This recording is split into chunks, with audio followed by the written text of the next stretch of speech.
Bienvenidos. Hoy vamos a hablar de la segunda parte de fisiología renal.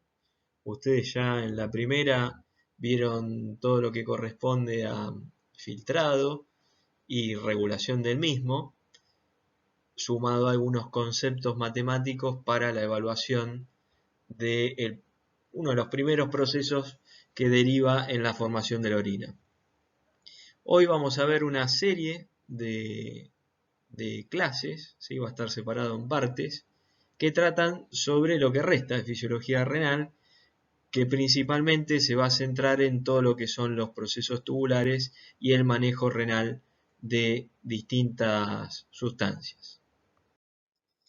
La función tubular, como tal, tiene muchas implicancias desde el punto de vista homeostático de los animales domésticos, ya que debido a distintas funciones que atañen a los túbulos renales, vamos a ver que hay funciones que están involucradas a la regulación del volumen de los líquidos corporales y por ende, al ser la volemia, hablando ya estrictamente de lo que sería el volumen de sangre, impacta de forma directa sobre la presión arterial. Es decir, que el riñón regulando el volumen del líquido intravascular va a terminar regulando la presión arterial, que es una variable prioritaria.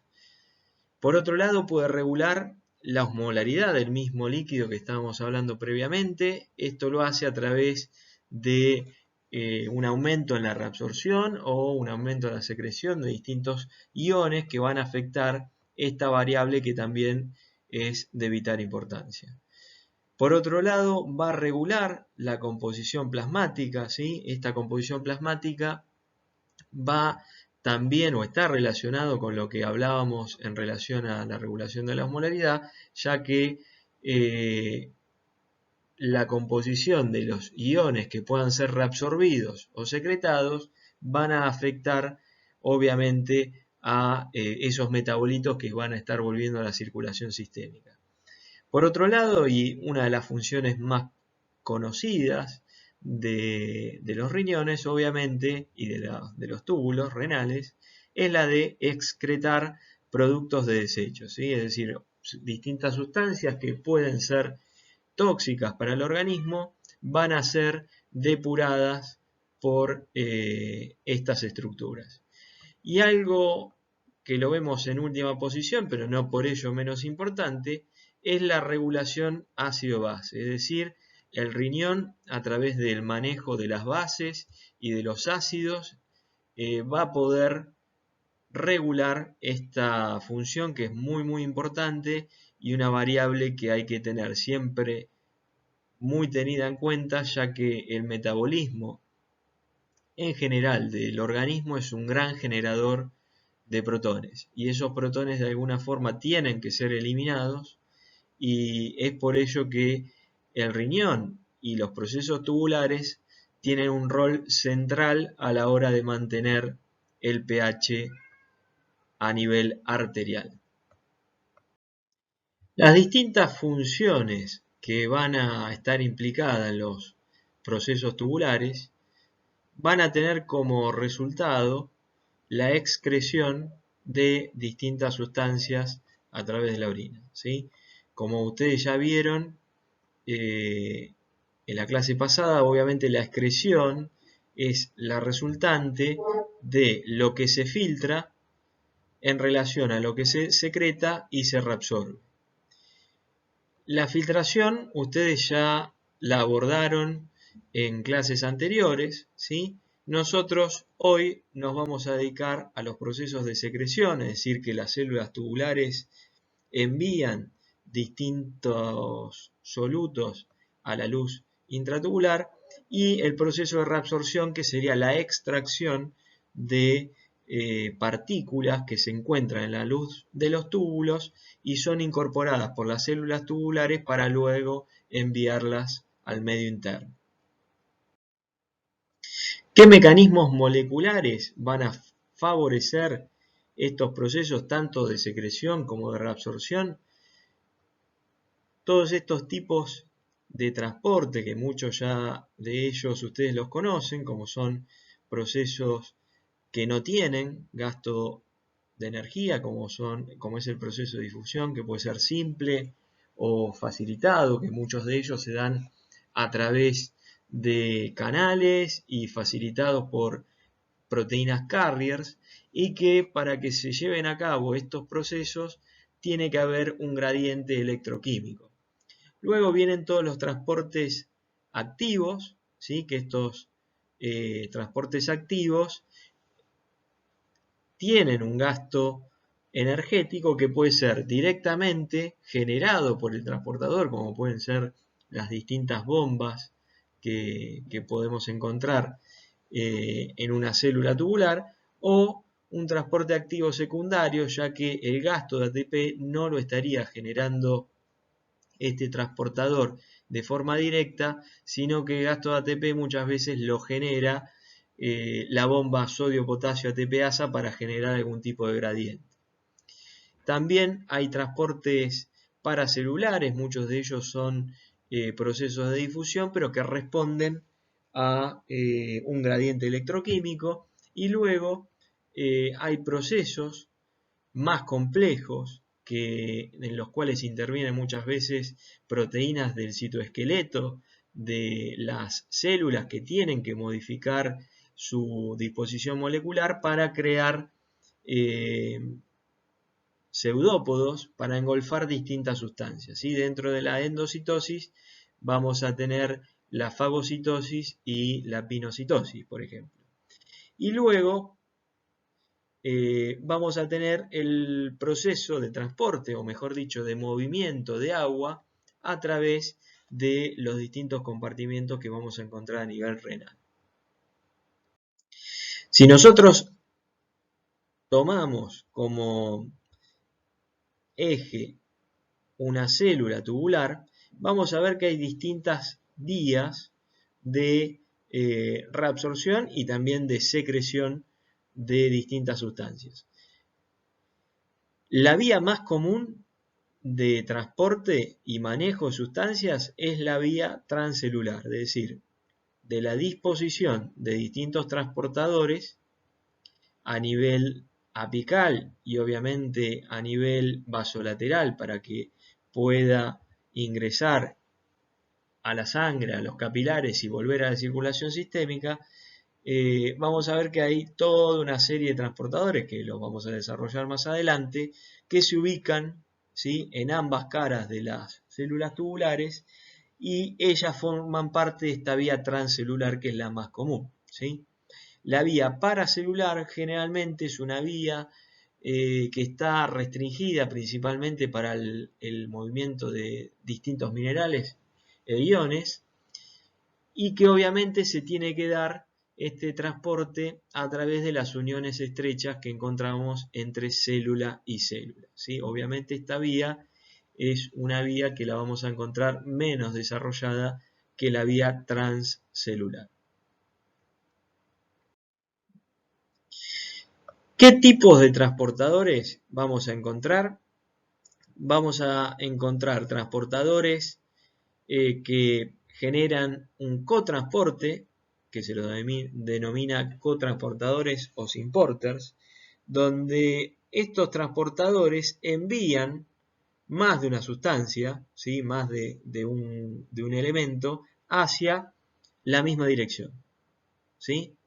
Es decir, que si este transportador ingresa, no sé, sodio, potasio y cloro, el transporte va a ser hacia la misma dirección. ¿Esto qué quiere decir? Que va el sodio, el potasio y el cloro, como vamos a ver más adelante, que es un transportador específico de una región en particular de la nefrona, va a ingresar estos electrolitos a la célula. Es decir, los va a movilizar en la misma dirección. Pero también tenemos contratransportadores o antiporters, que acá los electrolitos que movilizan no los moviliza en la misma dirección. Un caso muy claro de este tipo de transportadores, muy conocido por ustedes, es la bomba sodio-potasio ATPasa, ¿sí? Esta bomba de sodio ATPasa ingresa 3 átomos de potasio hacia las células y elimina 2 de sodio. Con lo cual, el segundo, en este caso el segundo soluto, que puede ser el sodio, lo moviliza en la dirección opuesta al primero, que sería el potasio. Ahora bien, estos transportadores tienen una serie de características. Estamos hablando de transportadores que son proteínas que facilitan los procesos de migración a través de las membranas celulares y que muchos de ellos lo realizan con gasto de energía. Esas características hacen referencia a que los transportadores son específicos, es decir, muchos de ellos no pueden transportar más de un electrolito.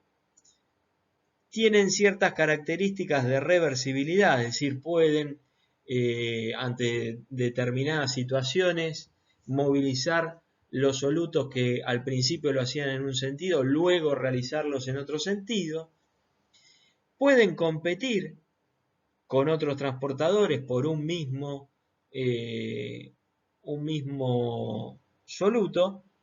Y lo más importante que vamos a desarrollar a continuación es que pueden saturarse, es decir, que si se ofrece mucha cantidad del elemento a transportar, estos transportadores pueden verse saturados y por ende no ingresar o egresar todo el soluto que se les pone a disposición. Con lo cual, si pensamos en una sustancia que está en la luz intratubular y tiene que ser reabsorbida, seguramente no lo pueda realizar y va a continuar su trayecto a la luz de la luz tubular, ¿sí? Y finalmente puede llegar a aparecer a nivel urinario.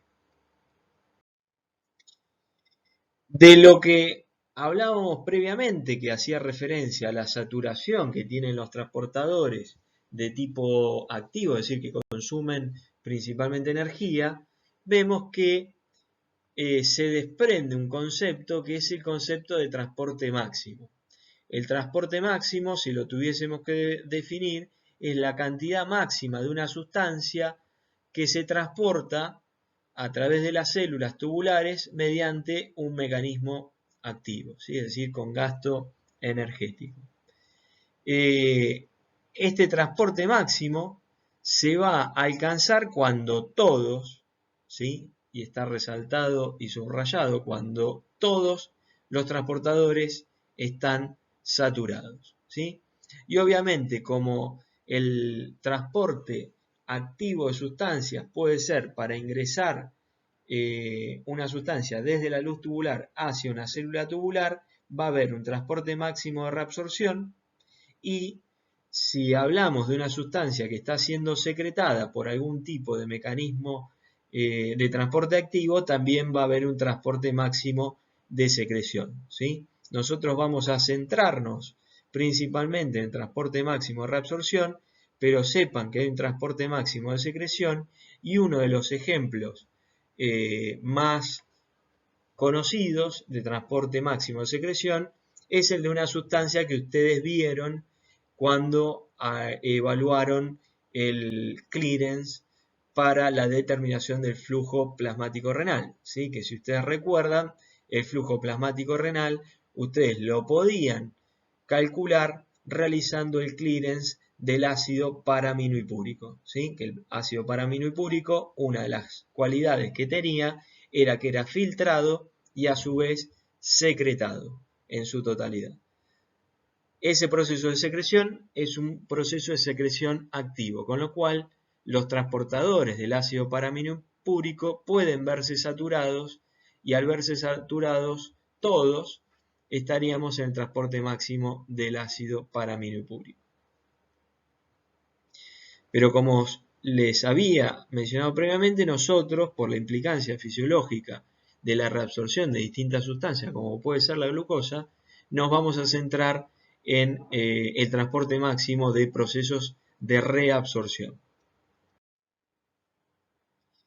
Más allá de haber conceptos que están relacionados a variables estrictamente renales, como es el transporte máximo de una sustancia, también vamos a ver que hay conceptos, como es el caso del umbral renal de una sustancia X, que más allá de estar implicada la aparición de la sustancia en la orina, estamos hablando que el parámetro de evaluación y de medición es un parámetro sanguíneo o plasmático, ¿sí? Entonces, la definición de umbral renal de una sustancia hace referencia a la concentración plasmática de la sustancia a la cual estamos evaluando, a partir de la cual comienzan a saturarse los transportadores a nivel de la nefrona y dicha sustancia comienza a aparecer en la orina, ¿sí? Entonces vamos a ver que si nosotros queremos evaluar el comportamiento de una sustancia con respecto al transporte máximo y al umbral renal, vamos a tener que evaluar factores a nivel urinario, o mejor dicho, a nivel renal, y factores que van a estar centrados a nivel plasmático o sanguíneo. En este caso, vemos un ejemplo que hace referencia al transporte máximo y al umbral renal de la glucosa, así que es el más conocido y la molécula más estudiada desde este punto de vista, ya que al ser muy importante desde el punto de vista energético, la glucosa tiende a ser reabsorbida prácticamente en su totalidad dentro de condiciones fisiológicas. Obviamente, ante determinadas patologías metabólicas, como es el caso de la diabetes mellitus, lo que vamos a observar es que se pueden ver superados estos transportes máximos y comenzamos a visualizar el concepto de umbral renal de la misma. En el gráfico que observan a su izquierda es un gráfico que relaciona la concentración plasmática de la glucosa en miligramos cada 100 mililitros o decilitros en relación a carga de glucosa filtrada, reabsorbida o excretada, que va en relación a las distintas curvas que visualizamos. Obviamente las unidades, al ser cargas, son en miligramos minuto. Entonces, las curvas que van a visualizar va a ser la de la carga filtrada, la de la carga excretada y obviamente la de la carga reabsorbida. Como verán, en esta experiencia lo que se realiza es un aumento de forma lineal de la carga filtrada para visualizar en qué momento se ameseta la reabsorción de glucosa y comenzamos a ver, obviamente, glucosa en orina. Como visualizamos, a medida que en la primera porción de la curva de carga filtrada, a medida que aumenta de forma lineal la carga filtrada, es acompañada por la carga reabsorbida. Pero llega un punto que al saturarse los transportadores de glucosa, recuerden que los transportadores de glucosa, para tener un transporte máximo, deben ser transportadores de tipo activo, que los vamos a ver más adelante. Al verse saturados esos transportadores que realizan transporte activo, lo que vamos a determinar, si nosotros cortamos, ¿sí?, en el eje X, es el umbral renal, ¿sí? Quiere decir la concentración plasmática de glucosa en la cual comienza a detectarse glucosa en orina, lo cual vamos a denominarlo glucosuria. Si acá aproximadamente comienza a visualizarse la aparición de glucosa en orina a los 200 miligramos por decilitro, pero después vamos a ver que en la bibliografía generalmente se habla de 180 miligramos por decilitro, ¿sí? Entonces, comienzan a saturarse los transportadores para glucosa, hay glucosa que no está siendo reabsorbida, por ende termina siendo excretada y aparece a nivel urinario. Esta parte curva que vemos aquí habla de que a medida que aumenta la glucosa filtrada, comienzan a saturarse